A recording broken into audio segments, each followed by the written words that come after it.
Ever wondered what a zero-day exploit is and how it works? Imagine a fortress with all its defenses up and running, but there's a hidden trapdoor that even the fortress's builders aren't aware of. This is essentially what a zero-day exploit is in the world of software.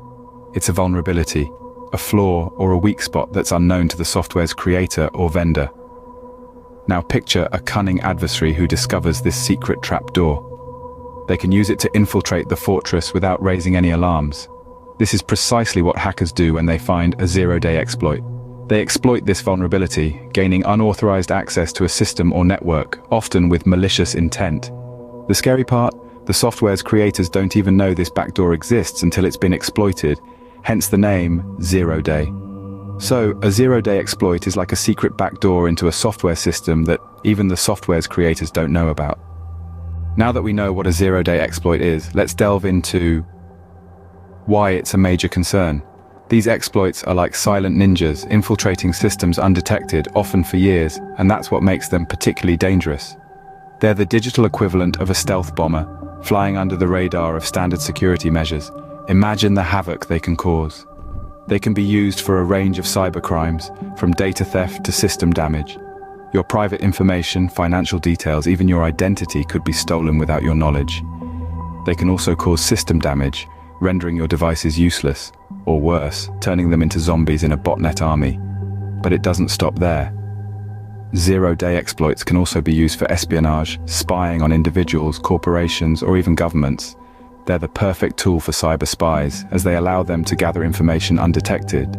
So the dangers of zero-day exploits lie not only in their potential for harm, but also in their stealth. Now, let's dive into how these zero-day exploits work.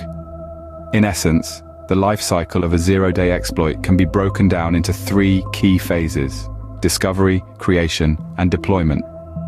Let's walk through each of these stages to get a better grasp of this intricate process. First off, we have the discovery phase. This is where the bad guys, whether they're hackers, cyber criminals, or even state-sponsored actors, find a vulnerability in a piece of software. This could be anything from an operating system to a web browser, or even popular applications. These vulnerabilities are often obscure and not immediately noticeable, requiring a keen eye and deep understanding of the software's inner workings. Once a vulnerability has been identified, we move on to the creation phase.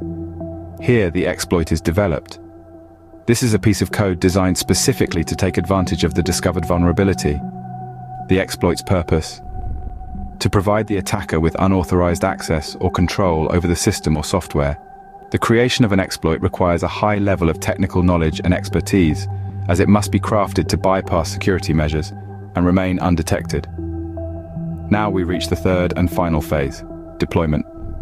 This is when the exploit is delivered to the unsuspecting victim. There are various delivery methods that attackers might use, each more cunning than the last. They could send an email with a seemingly harmless attachment that, when opened, triggers the exploit. Or they might set up a malicious website that downloads the exploit onto your device without your knowledge. The point is, the deployment of the exploit is typically stealthy and deceptive. That's the life cycle of a zero-day exploit. From discovery to deployment, it's a process that involves a great deal of cunning and technical prowess. It's a reminder of the lengths that cybercriminals will go to in order to gain unauthorized access to systems and data.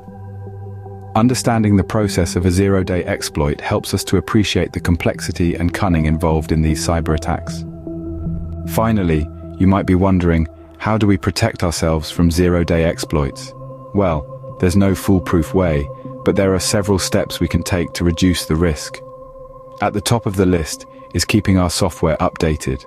Updates often include patches for known vulnerabilities, which can be exploited by these zero-day attacks.